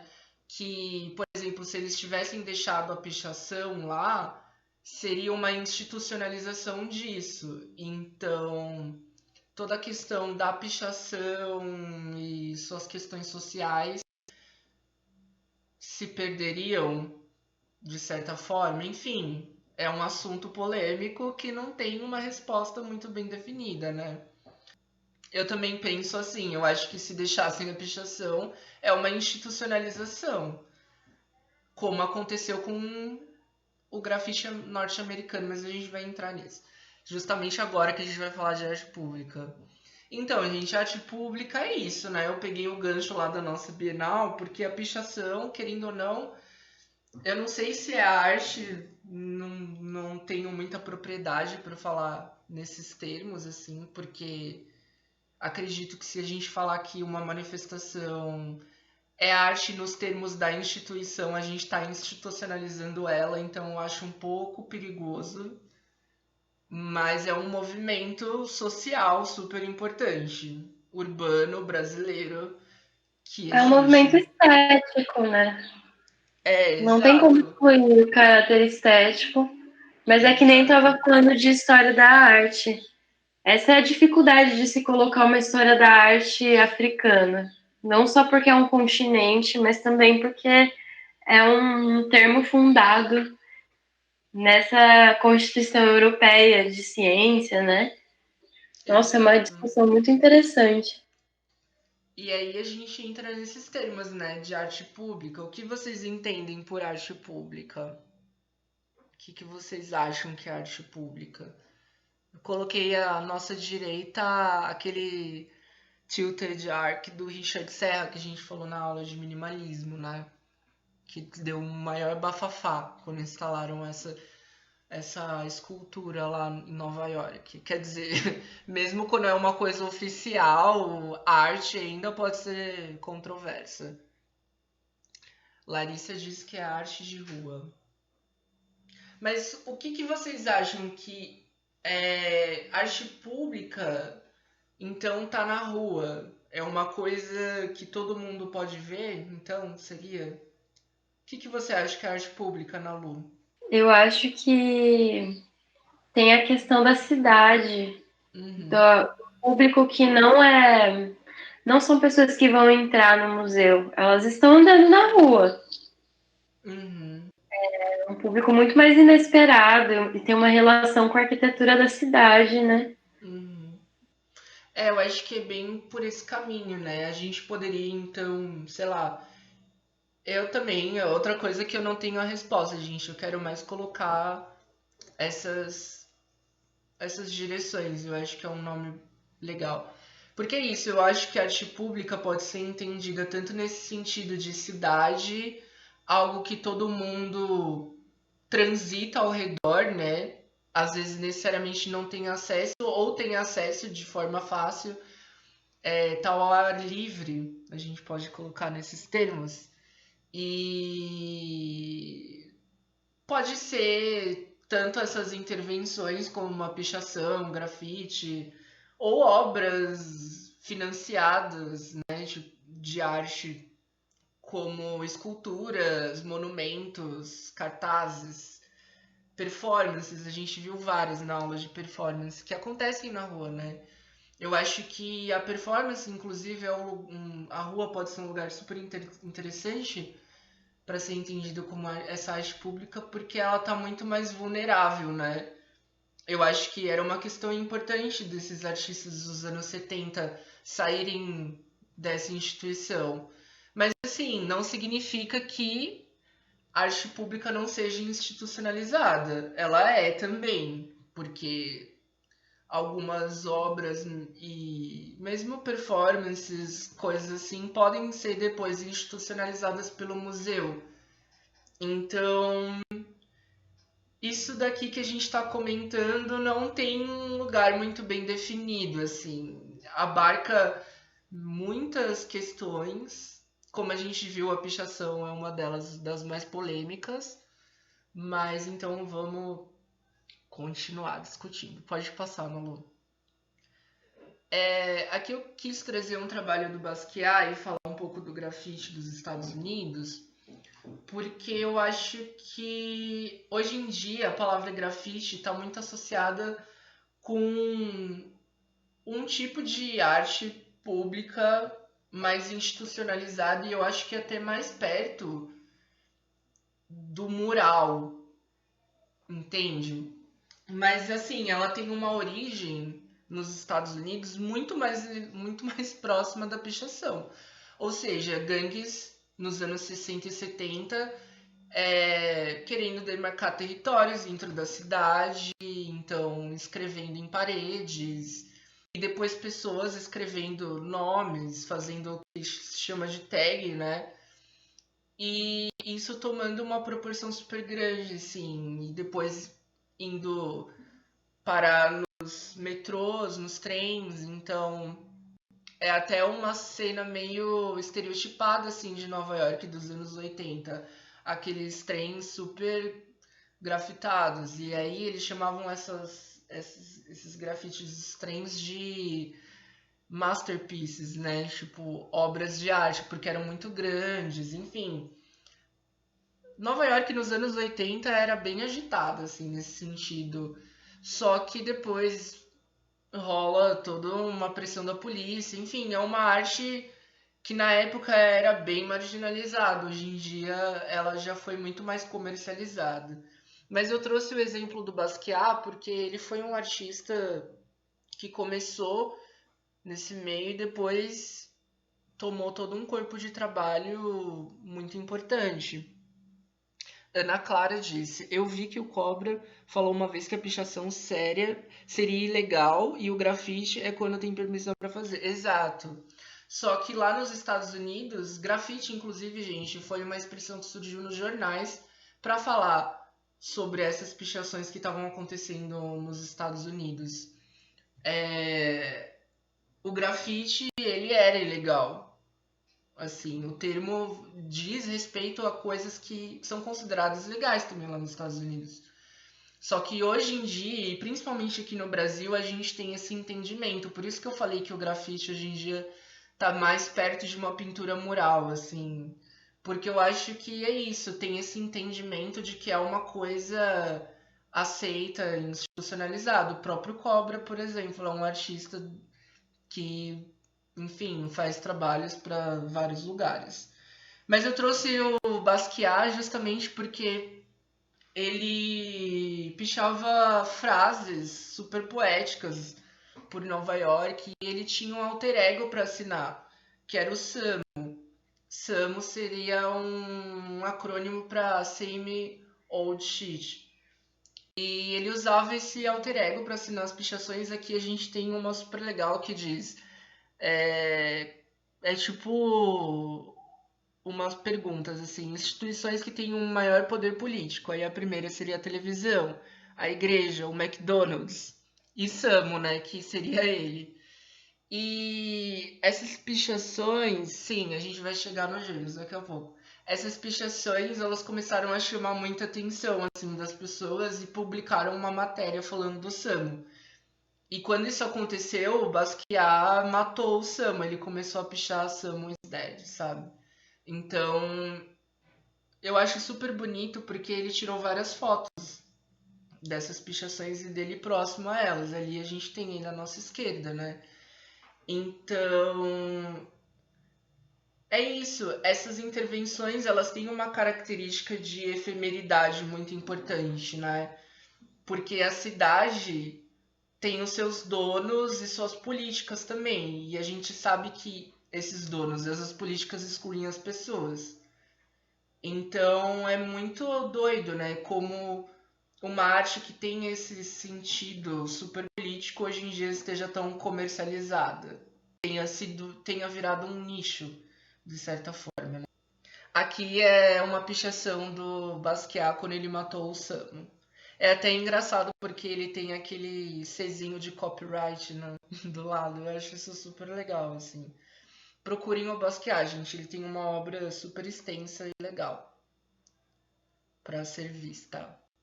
Aqui eu trouxe justamente os gêmeos, né? Com essa exposição na Pinacoteca em 2020, justamente para... O que vocês acham disso? O que você acha, Nalu? Ai, tenho preconceito com isso no museu. Não no sentido de, tipo, da pichação, não sei o quê, mas no sentido de institucionalizar uma coisa e geralmente são pessoas brancas que estão levando grafite para o museu. Então eu fico sempre meio com o pé atrás quando eu vejo isso, sabe? Uhum. Não tenho uma opinião ainda muito completa, mas eu acho esquisito. Eu acho que eu penso mais ou menos da mesma forma, assim. Eu acho que é isso, né? O nicho vira um nicho. Então, não sei. Muitos pichadores têm a opinião de que não querem esse lugar, né? O Diego diz. Exato, pode passar, Nalu. Tem um documentário muito legal que fala sobre grafite, pichação e a intervenção do Estado, chamado Cidade Cinza. Sim, tem mesmo. E tem esse também. O Picho, você já viu, Diego? É bem legal. Esse é chique. O da Netflix eu não vi, eu vou atrás. Sim, assistam os dois, gente. Bem legal. Obrigado, Diego, pela recomendação. Eu trouxe mais por curiosidade, gente. Aí quando vocês verem os slides, vocês assistem inteirinho. Mas eu acho importante porque é a opinião dos pichadores a respeito de tudo isso. E eles fazendo os encontros. É um documentário de 2010, né? Ele já tem 10 anos. Mas eu acho que essas questões que a gente comentou aqui são aprofundadas no documentário. E mais especialmente aprofundadas pelos pichadores, sabe? Então eu acho que isso é muito mais consistente para a discussão. E à esquerda, aqui nesse slide, gente, eu botei a Choque Cultural Pichada numa das séries de intervenções, né? Eu achei legal pôr essa foto da Choque Cultural, porque ela é uma galeria de arte que vende arte urbana. Então, acho interessante a gente pensar nesse sentido, né? O Adão, gente, sei lá, o Adão pra mim é quase um ser. Ele é quase uma entidade hoje em dia. Aqui eu trouxe esse. Pode ver. Carlos Adão, mano. Sim, gente, o Adão. Tinha um Adão perto da Unicamp, inclusive. Você já viu, Tem, Nádia? mas a gente. Sim, eu fico tentando pensar, será que ele tá mesmo aqui? Ele faz umas calcinhas escrito Carlos Adão.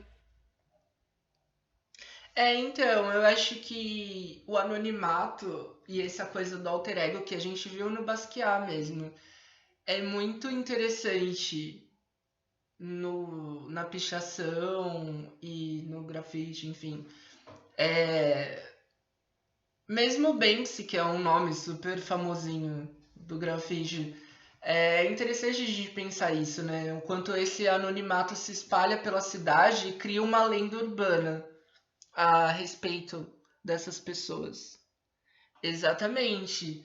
É o Adão? Não é o Adão? Quem é esse Adão, sabe? Já virou uma lenda. É muito interessante porque esse documentário do Picho, eles falam que uma das pessoas que inspirou os primeiros pichadores era um cara que escrevia "Vende-se cão fila" nos muros, assim. E ele ficou famoso porque ele pintava esse "Vende-se cão fila" em várias paredes de São Paulo, assim, era um velhinho, cara, que fazia isso. E, tipo, todo mundo ficava vende esse cão fila. Que é isso, esse cão fila? Que é? Que é esse cara? Tipo, toda parede tinha esse vende esse cão fila. Então, é uma coisa muito interessante pra gente pensar esse dado, assim. Aqui eu trouxe 2 elementos da arte urbana que eu acho muito importantes. O monumento, o primeiro deles.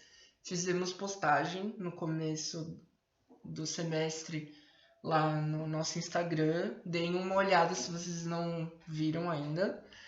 Mas a gente também tem uma intervenção que aconteceu esse ano, inclusive. Esse grupo de ação, ele é um grupo mais voltado para atos políticos, assim, né?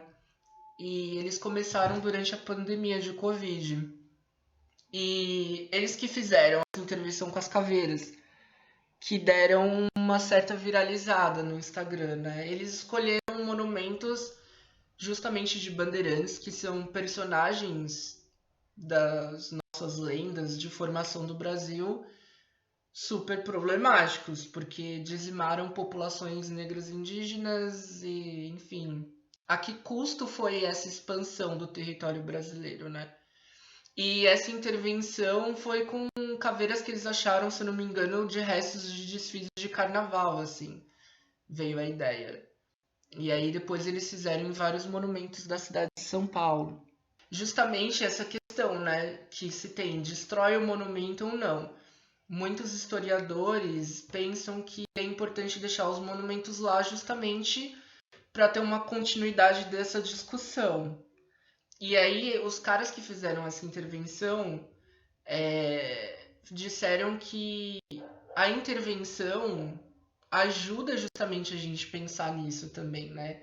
A respeito da história desse monumento, porque é diferente você olhar esse monumento sem as caveiras e com. Com as caveiras, a gente consegue entender esse dado também da história. Então, é importante a gente pensar essas intervenções nesse sentido também.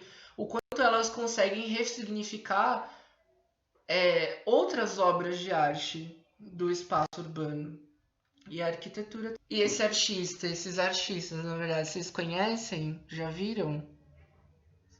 O Cristo e a Jeanne-Claude? Larissa conhece. Você conhece alguma coisa deles, Larissa? É um casal, gente. Era, né? O Cristo faleceu esse ano, inclusive. Ou ano passado, eu não lembro. E que é mais fácil. Eu lembro que, tipo, a obra, né, que foi uma que eles fizeram uma fonte, colocaram esses panos aí, parecia uma cachoeira, assim. Uhum. ponte e tal. Tipo, se eu não me engano, não sei se era uma ponte ou era um túnel que faz muito tempo, mas aí parecia uma cachoeira, assim, caindo. Legal. Gostei que você falou no microfone, gente. Se vocês quiserem falar no microfone, podem falar. É só a gente combinar. Mas é justamente isso, né? O Cristo e a Jeanne-Claude faziam essas intervenções em monumentos e outros elementos da arquitetura da cidade, né? O Cristo começa a fazer esses trabalhos empacotando objetos, dentro muito daquilo que a gente estava discutindo do começo da pop art, novo realismo, anos 60, 70. E aí o primeiro monumento que ele empacota, na verdade, é um prédio lá em Chicago, o Museu de Chicago, se não me engano. E é muito doido, porque é uma intervenção que dura alguns dias, assim, né? E é uma coisa monumental, gigantesca, depende de 1000 pessoas para acontecer. E é meio engraçado, assim, porque às vezes eles alteram a arquitetura e a dinâmica espacial do lugar. Esse exemplo da Larissa foi muito legal, da ponte, né? Eles já empocotaram ilha, já fizeram uma ponte no rio que não tinha. Tem esse castelo na Alemanha, que eu não achei a data certa, gente. Tem uns que dizem que é nos anos 80, outros dizem que é nos anos 90, meio confuso. Mas é legal pensar, por exemplo, sei lá, se o Cristo Redentor fosse empacotado, sabe, a polêmica que seria. É interessante porque a gente passa esses marcos do cotidiano de outra forma, né? Que muitas vezes já estão meio apagados na nossa paisagem do cotidiano. E aqui a gente tem 2 exemplinhos que a gente já deu umas olhadas. Vocês conhecem alguns desses trabalhos? À direita a gente tem um trabalho de um artista chileno, o Alfredo Jarre, que estava morando nos Estados Unidos. Eu não sei se ele ainda mora por lá. Isso foi nos anos 80. E a gente viu na aula de arte conceitual uma intervenção da Jane Holzer também, na Times Square, né? Que é essa avenida super importante de Manhattan, lá em Nova York. Mas é legal porque essa intervenção do Alfredo Jarre fala justamente sobre uma questão que tem sido muito discutida hoje em dia, que é essa coisa dos americanos se chamarem de americanos e chamarem os Estados Unidos de América, como se a América fosse só o país deles e não todos os países do continente americano, né? E isso para ele era uma questão que incomodava muito. Então ele pegou esse billboard, né, esse outdoor, e fez Logo for América, que é justamente ele pontuando essa questão, que essa não é a bandeira da América. A América depois muda o outdoor, né, e mostra todos os países do continente americano, inclusive a América do Sul. Então, imagina isso na Times Square, que é um ponto simbolicamente muito importante para os Estados Unidos. É um tipo de intervenção também, não deixa de ser efêmero, porque depois isso foi substituído por propaganda, qualquer coisa do tipo, mas politicamente muito forte. E à esquerda a gente tem a Bárbara Kruger, que a gente já viu alguns trabalhos aqui no Arte Pra Quê, né? Aqui é um trabalho dela mais recente, de 2017, que ela fez justamente falando sobre a Supreme, que foi aquela marca de roupas de skate que chupinhou a arte dela para fazer o logo deles, né? E aí ela fez uma série de trabalhos falando sobre isso, e um deles foi esse outdoor que está escrito ali: não saiba nada, acredite em qualquer coisa, esqueça tudo. Então é meio que esse ciclo que a gente tem com as informações ou coisas, né? E é uma interpretação minha, mas pode ser possível, né? Não acredite em nada, acredite em tudo. Não conheça nada, acredite em tudo, esqueça tudo. Tipo, esse ciclo bizarro que a gente tem com as coisas hoje em dia. Hoje em dia não, há muito tempo, né? Mas eu acredito que as redes sociais deram uma turbinada nessa velocidade. E aí, gente, só para fechar essa discussão, falando de exposições virtuais, que agora estão muito mais popularizadas, e falar de um precedente que são as exposições portáteis. O que é isso? Bom, pode passar, Nalu.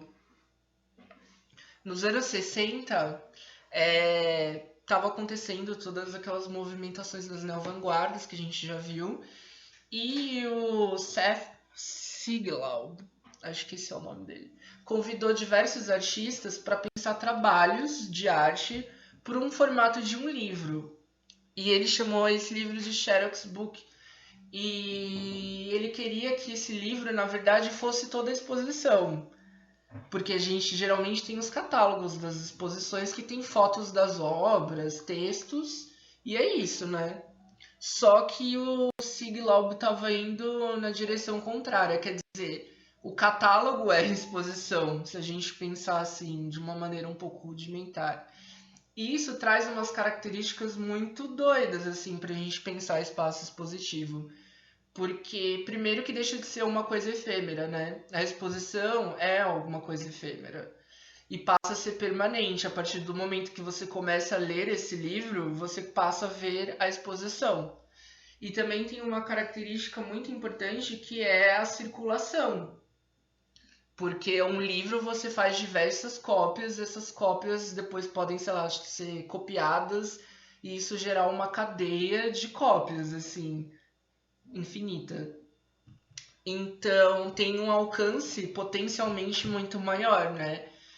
Esse nome Exposições Portáteis, a Regina Melin, que é uma professora do Sul, comenta que foi o Walter Zanini, que foi um teórico muito importante pra gente na história da arte do Brasil, que deu lá nos anos 70 para algumas exposições e questões que estavam acontecendo aqui no Brasil, lá no MAC USP, que é o Museu de Arte Contemporânea, né?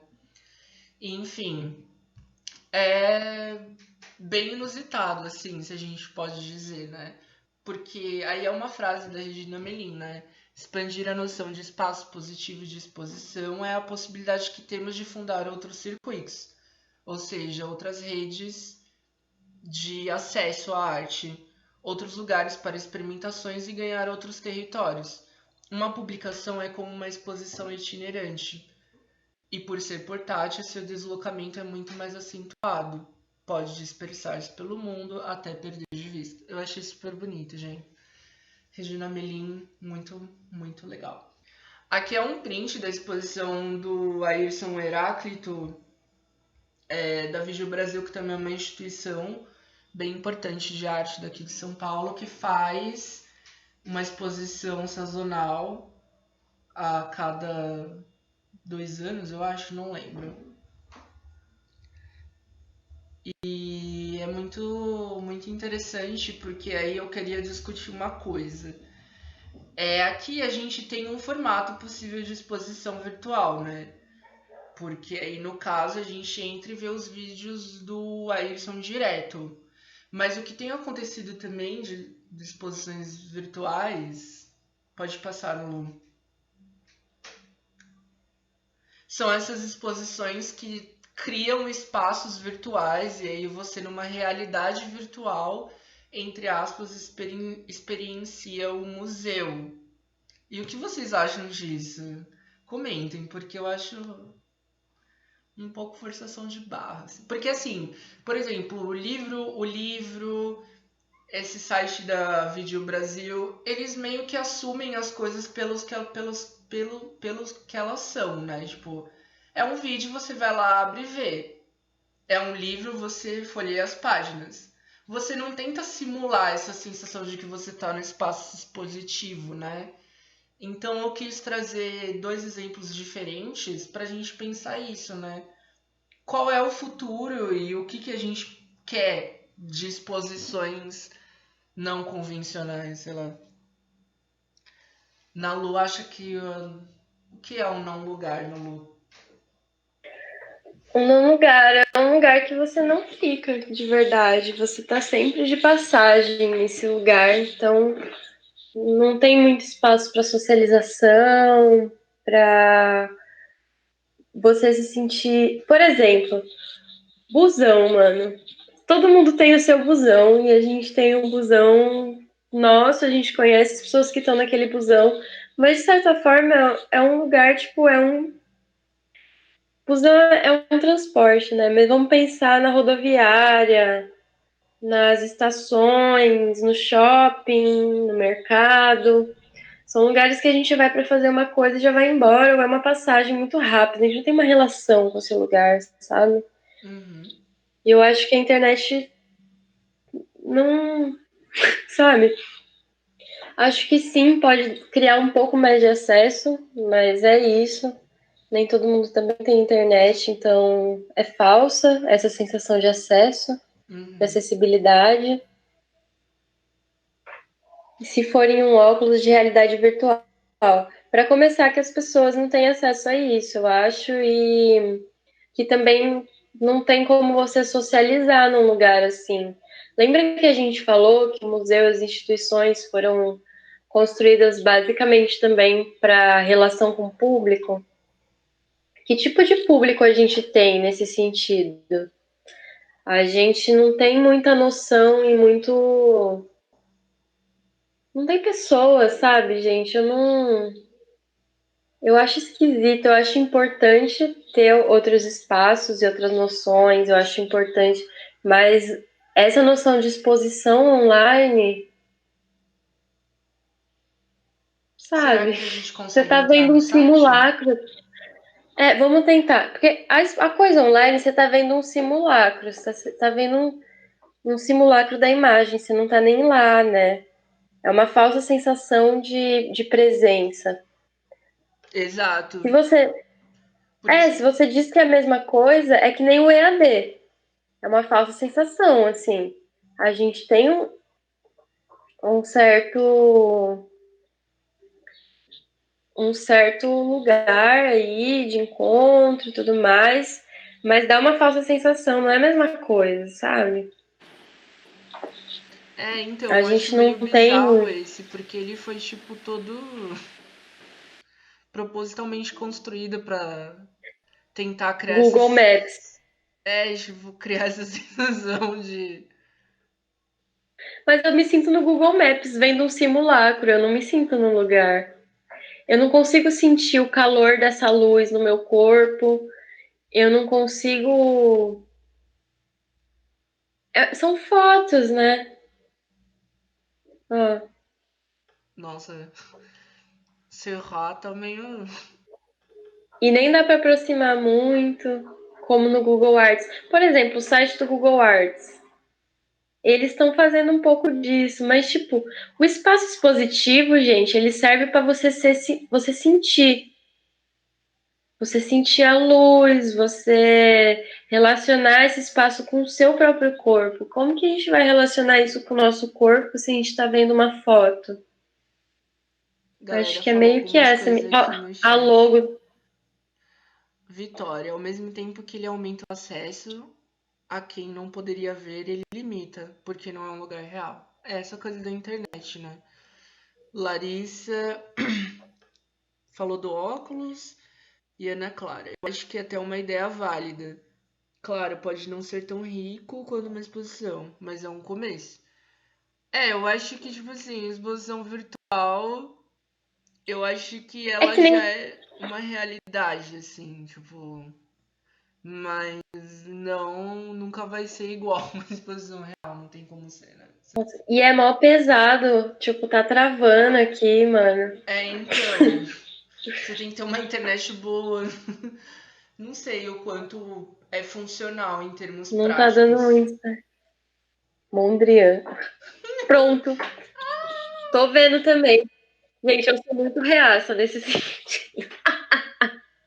Eu acho importante que tenha esses espaços, tipo o Google Arts, em que ele dá pra se aproximar muito às obras. A gente não tem como viajar pra Europa, sabe? Então, nesse sentido é legal. Mas, opa, gente. Mas, tipo assim, é um simulacro, né? Acho tão triste, não sei explicar. Eu também. É que nem entrar. Ah, eu vou visitar. Eu vou lá pra Bahia, gente. Ó, vou lá pra Bahia. Vamos pra Itabuna, gente. Vamos lá. Vamos pro shopping. Não carrega também. Gente, tá muito ruim a internet. Mas enfim, é meio isso. O que eu acho. Eu acho meio estranho.